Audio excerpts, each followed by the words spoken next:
La Malaisie va-t-elle devenir le nouveau spot pour les nomades digitaux, pour les travailleurs à distance? C'est ce qu'indique un article de timeout.com qui classe la Malaisie comme la destination numéro 1 pour les nomades digitaux. Donc, je vais vous donner mon avis sur le sujet dans cet épisode de podcast. Voilà, alors il donne donc Malaisie numéro 1, ensuite Portugal, ensuite Thaïlande en numéro 3, 4 Géorgie, ensuite Taïwan, Estonie, ensuite les Émirats Arabes Unis, Espagne, Croatie, Lituanie. Je pense que je ferai un épisode de podcast où je donnerai quelles sont, selon moi, les meilleures destinations pour les nomades digitaux et ça sera un classement qui sera très très différent. Alors déjà, si on regarde un peu les stats nous disent clairement que la Malaisie n'est pas une destination à privilégier pour les nomades digitaux. Il n'y a pas énormément de nomades digitaux par rapport, par exemple, à la Thaïlande. On serait à peu près à 10 000 nomades digitaux, alors en Malaisie, alors qu'en Thaïlande, on serait à peu près 50 000. Donc ça, ils jouent pas du tout dans la même catégorie. Donc on peut se demander pourquoi ils ont mis en fait Malaisie en numéro 1. Alors peut-être qu'ils pensent que ça pourrait devenir. Alors, les points forts de la Malaisie. Bon, déjà, pays d'Asie du Sud-Est, le climat top, c'est au niveau des infrastructures, c'est top, le Wi-Fi génial, tout ce que vous voulez. Les gens parlent très bien anglais, alors ça change de la Thaïlande et de tous les autres pays d'Asie du Sud-Est, à part Singapour. Mais Singapour, c'est pas du tout une destination pour les nomades digitaux. Donc, ancienne colonie britannique, les gens sont très bien éduqués, c'est très sécurisé, etc., etc. Et la fiscalité, ça fait partie des quelques pays d'Asie du Sud-Est qui ont une fiscalité territoriale. Ça veut dire que si vous réussissez à avoir le visa nomade digital, parce qu'il existe ce visa en Malaisie, mais il est très compliqué à avoir. Moi, j'ai été rejeté. Toutes les personnes que je connais autour de moi ont été refusées. On a payé pour rien pour avoir ce visa, le visa de Toronto. Il y a très très peu de visas approuvés.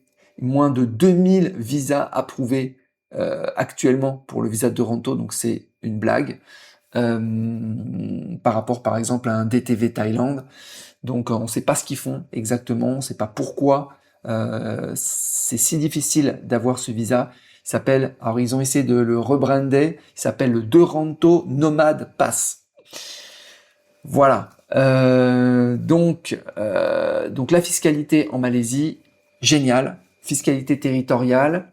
Donc c'est comme aux Philippines, c'est comme à Singapour. C'est mieux qu'en Thaïlande où il y a une fiscalité territoriale, mais si tu ramènes de l'argent en Thaïlande, des revenus de business, c'est taxable en Thaïlande. Donc c'est bien, mais la Malaisie c'est mieux, les Philippines c'est mieux. Donc ce serait voilà, ça pourrait être très intéressant. Normalement, on peut avoir le visa, mais on n'y arrive pas. Donc il y a un vrai problème. C'est dommage, mais si pour ceux qui arrivent à avoir le visa, c'est pas non plus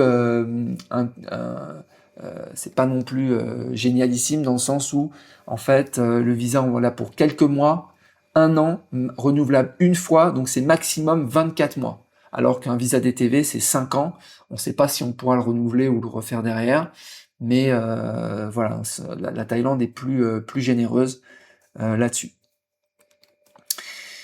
Mais le gros problème, donc le problème numéro 1 de la Malaisie, c'est le visa. Il n'y a pas de visa. Maintenant, c'est très facile d'y aller en touriste. Mais si on y va en touriste, parce qu'ils donnent 90 jours, en fait, et vous pouvez faire des entrées, sorties, des border runs. Il n'y a aucune vigilance par rapport à ça, aucune limite, donc ils sont très cool. Il y a des gens qui vivent à l'année avec des visas touristes, avec même pas de visa. Hein, en tant que passeport français, vous avez 90 jours, vous ressortez, vous rentrez, on vous prend pas la tête. Donc ils sont très très généreux par rapport à ça. Maintenant, est-ce que vous allez pouvoir obtenir votre résidence fiscale en faisant comme ça, pouvoir déclarer en Malaisie? Pas sûr. Voilà. L'autre problème, et pas des moindres, c'est qu'il n'y a pas de femmes en Malaisie. Donc ça c'est très problématique. Pas de vie nocturne comme on peut avoir en Thaïlande, pas de red light district, pas de bar à hôtesse, machin, rien du tout. Voilà. Alors si on est jeune, on y va, c'est-à-dire on a moins de 35 ans. Voilà, on fait du dating classique dans des zones avec des Chinoises parce qu'il faut pas aller dans des zones où il y a trop, voilà, ils sont trop portés sur la religion. Donc des zones intéressantes comme Kuala Lumpur ou Penang. Là, clairement, vous allez pouvoir dater des femmes locales normalement avec du dating classique et ça va scorer en masse. Voilà. Et elles sont très jolies, et elles sont très sympathiques, et elles sont très éduquées, et elles parlent très bien anglais, donc c'est vraiment top. C'est un peu le même style des femmes que j'avais à Singapour par exemple. Donc c'est un petit peu la même typologie, malaisienne chinoise ou singapourienne chinoise. C'est un peu le même style. Même si vous demandez à une singapourienne chinoise ce qu'elle pense d'une malaisienne chinoise, et vous n'allez pas être déçu de la réponse. La vérité, c'est que d'un point de vue extérieur, c'est vraiment, c'est tout pareil, quoi. C'est même le même accent. Alors en Singapour, ils appellent ça le Singlish. En Malaisie, je crois qu'ils appellent ça le Minglish ou quelque chose comme ça. Mais c'est pareil, hein, c'est les mêmes, c'est à peu près pareil. Donc voilà. Après, au niveau des endroits où s'établir en tant que travailleur à distance, Kuala Lumpur, Penang, Langkawi, moyen. Les îles, très moyen. En Malaisie, il n'y a pas beaucoup d'îles comme en Thaïlande où on a vraiment le choix. Là, c'est vraiment, il y a quelques îles extraordinaires, notamment les Perhentian Islands. Un peu, j'avais été à Tioman Island vite fait. Donc il y a quelques îles, mais ça se compte sur les doigts des deux mains, quoi. Voilà.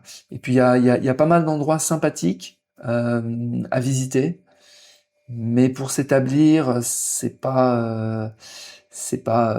y a pas encore des spots qui ont une bonne réputation. Je pense que le fait qu'il y ait une religion qui soit un petit peu omniprésente, disons que ça attire moins des populations venant de France qui accrochent plus peut-être avec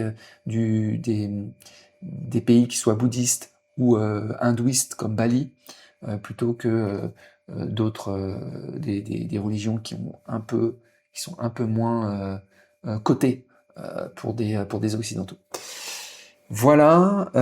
Donc moi je le placerai pas en numéro 1. Je le placerai en alternative. C'est sûr que s'ils avaient un visa qui était plus accessible, plus facile à obtenir, et donc on avait une fiscalité à 0% pour un pays qui est juste à côté de la Thaïlande, je pense qu'il pourrait attirer beaucoup plus. Vraiment, vraiment beaucoup plus. Ouais. Et pour le problème de femmes, là, je pense pas qu'ils arriveront à résoudre ça. Et c'est vrai qu'ils sont très très. Même je demandais des massages full body à Kuala Lumpur. Franchement, t'avais l'impression de demander la lune, quoi. Alors que tu vois les pays à côté, Thaïlande, Cambodge, c'est un petit peu, voilà, c'est clairement plus festif, clairement plus ouvert là-dessus. Donc ça explique aussi que voilà, tu viens aussi en Asie pour le fun, et le fun en Malaisie, bah tu vas le mettre de côté. Voilà, si vous avez un avis différent, vous mettez en commentaire sur le site en dessous des épisodes de l'épisode de podcast. Si vous voulez des conseils sur de l'expatriation, vous pouvez booker un coaching avec moi aussi si vous avez des questions sur la fiscalité de tous les pays d'Asie du Sud-Est. Je maîtrise bien le sujet, toutes les conventions fiscales, France, machin. Si vous voulez que j'analyse votre situation, ça sera avec grand plaisir. Vous pouvez aussi devenir membre du club pour avoir accès au contenu premium et venir sur le groupe Telegram pour pouvoir discuter en live avec tout le monde. On est plus de 3000. Je vous souhaite une très bonne journée et je vous dis à bientôt. Ciao.